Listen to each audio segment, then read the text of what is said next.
दोस्तों आप सबका स्वागत है एक नए व्लॉग्स में। पिछले 3 दिन में 3 व्लॉग्स, 2 कुकिंग वीडियोस, इनके एडिट करना, इनका थंबनेल बनाना, अपलोड करने के बाद मैं बहुत ज़्यादा सैचुरेट हो जाता हूँ क्योंकि मुझे ऑफिस का काम भी होता है।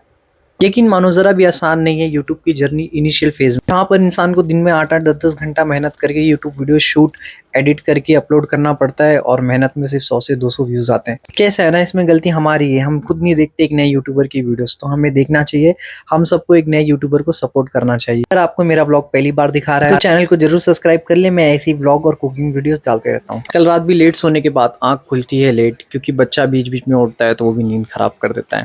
आपको वो थकान मेरे चेहरों से नजर आती होगी। सुबह उठने के बाद नाश्ता करते करते जब बिग बॉस लगाया तो देखा है इसमें आज फिर झगड़ा चालू था। बाय द वे मुझे लगता है यार गेम अब 3 लोग ही चला रहे हैं, अविनाश, विवियन और रजत। करण की तो बोलती बंद हो गई है, पर वो मुझे एज अ प्लेयर बहुत ज्यादा पसंद है। मैं चाहता हूँ कि वो अपफ्रंट आके खेले। नाश्ता करने के बाद मैं ऑफिस निकल जाता हूँ, पानी की 2 बोतलें ले लेता हूँ।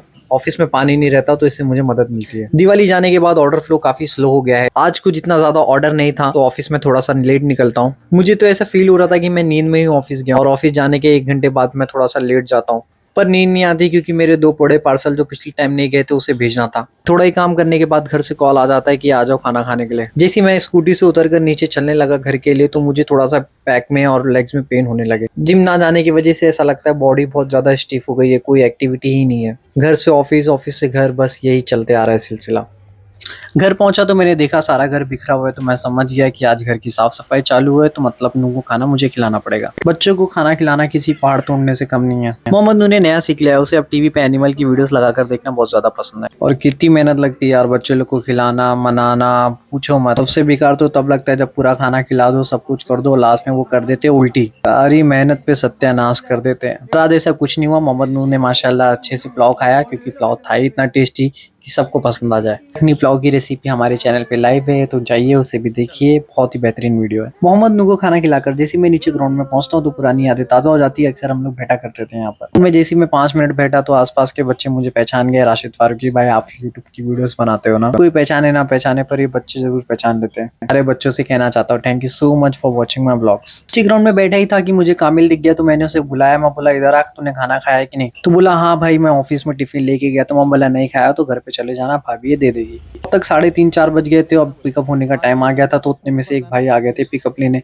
अब बचे थे 2 मेन पिकअप जो थे बड़े पार्सल। बड़ी माथाफोड़ी करनी पड़ गई बड़े पार्सल को पिकअप कराने के लिए। पता नहीं कितने कॉल लगाए मैंने और मैसेजेस किए। बेकार वो पिकअप हो जाता है तो ऑफिस बंद करके मैं आ जाता हूँ घर। मुझे मेरी जगह पे गाड़ी लगाने नहीं मिली, क्योंकि अक्सर मैं एकदम स्टार्ट में लगाता हूँ, आसानी पड़ती है गाड़ी निकालने में। खैर कोई नहीं, भी पहला है वो गाड़ी लगा दे। हर कोई यही सोचता है कि उससे सहूलियत मिले। अभी भी एकदम नींद में था, पिछले 3 रात से सही से सोया नहीं था। के अंदर घुसते जो पहला काम किया अपने बेटे से मिला, और सेकंड जो काम किया मैं वो सीधे नहाने घुसा। मानो यार सर इतना ज्यादा दुख रहा था कि मैं सोचा नहा लेता हूँ, थोड़ा आराम मिला। और हुआ भी वैसे, आई वॉज फीलिंग बेटर। तो मैंने सगफ को बोला चलो अब मस्त लग रहा है।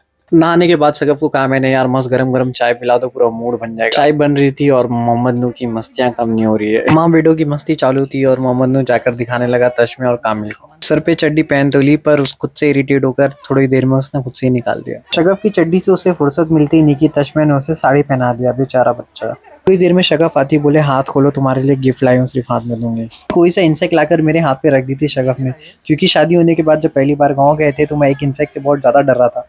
तो शगफ को लगा कि मैं इससे भी डर जाऊंगा। तब कुछ हुआ नहीं और शगफ का हो गया पोपट तो चाय से पेट ना भरने के बाद मैंने शगफ से कुछ फरमाइश की, तो शगफ ने बोला रुको तुम्हारे लिए बनाती हूँ डोसा। तो शगफ बैटर निकाल कर डोसा बनाना शुरू कर देती है। डोसे की चटनी फ्रिज में रखी हुई थी तो वो मुझे पसंद नहीं आए, तो मैंने कहा शगफ से सॉरी मैं डोसा नहीं खा पाऊंगा। तो थोड़ी देर में चाय आ जाती है और मैं चाय पीने लगता हूँ, और जो सुबह का बिग बॉस बचा हुआ था वो वापस से स्टार्ट करके हम लोग चाय पीने के टाइम देखने लगते हैं। आजकल बड़ा इंटरेस्टिंग आ रहा है बिग बॉस पिछले 3-4 दिन से।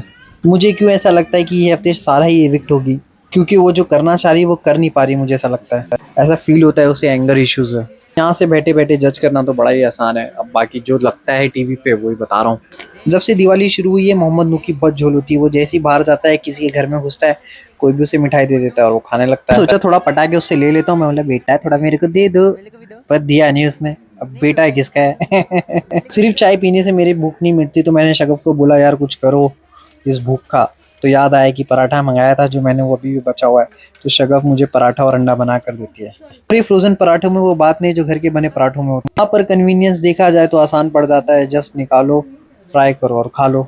नाश्ता करते 8 बज जाते, अब वक्त आ गया था कि कुकिंग वीडियो को शूट किया जाए। और जैसे कि वीडियो की शुरू से मैं बताते आ रहा था आपको कि मैं कितना ज़्यादा थका हुआ था, पर 8 बजते बजते मैं एकदम ज़्यादा सैचुरेट हो गया था। पर क्या करें, अभी किसी चीज़ को शुरू किए तो उसे ख़त्म करना भी ज़रूरी है। ये भी एक काम और जॉब जैसा हो गया है, ऑफिस से आओ और शूट करो।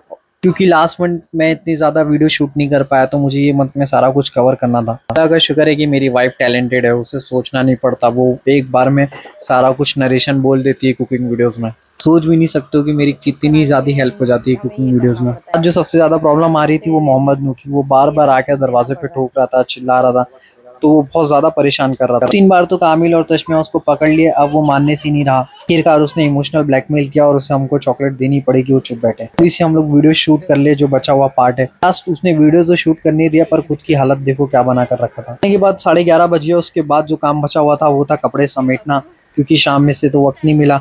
अब बाकी जैसे ही गए कपड़े अंदर समेटने, तो मोहम्मद नू खुद के कपड़े देख के बोलने लगा, मोहम्मद नू का कपड़ा है, मोहम्मद नू का कपड़ा है। वो किसी को हाथ भी नहीं लगाने दे रहा था खुद के कपड़े। माशाअल्लाह, उसे याद रहता है कि वो चीज़ें उसकी है। ये बहुत ज़्यादा अच्छी चीज़ है उसकी। मैं आने के बाद मैंने देखा ये पिक्चर लगी हुई थी, इसके एक एक सीन इतने आए, कौन ही गया खुदा, पूछो मत। शुरू में मुझे लगा ये आवारा पागल दीवाना है, याद आता है कि इसका नाम है दीवाने हुए पागल। मूवी देखने के बाद सोने चले जाते हैं और डे हो जाता है एंड। वीडियो पसंद आई तो लाइक करें, चैनल को सब्सक्राइब करें। Thank you so much. अस्सलाम वालेकुम।